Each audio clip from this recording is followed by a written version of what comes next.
Chaque jour, Charles et Carole vous présentent la leçon de l'école du sabbat.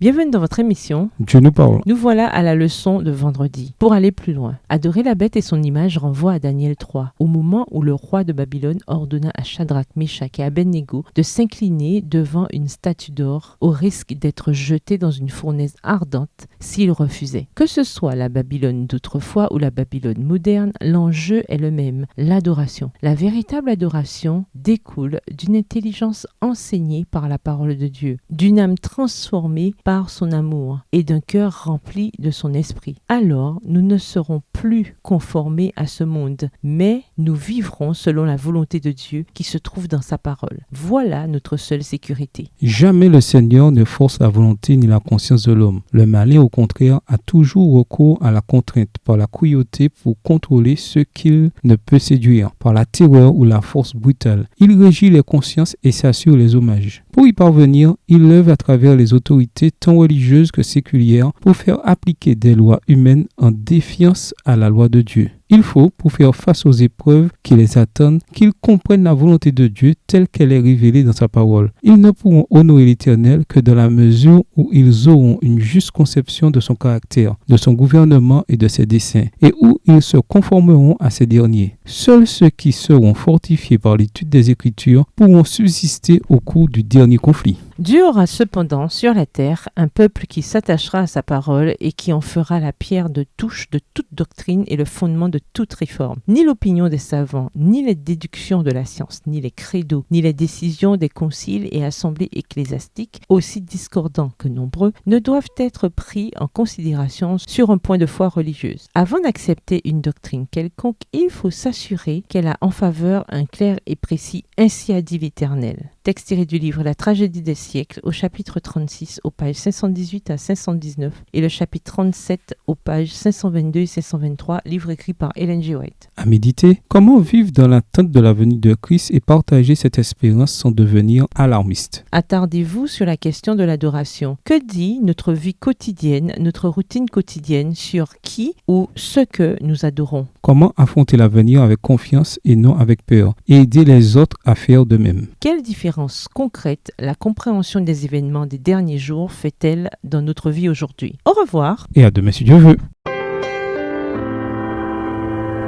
Dieu nous parle. Chaque jour, Charles et Carole vous présentent la leçon de l'école du sabbat.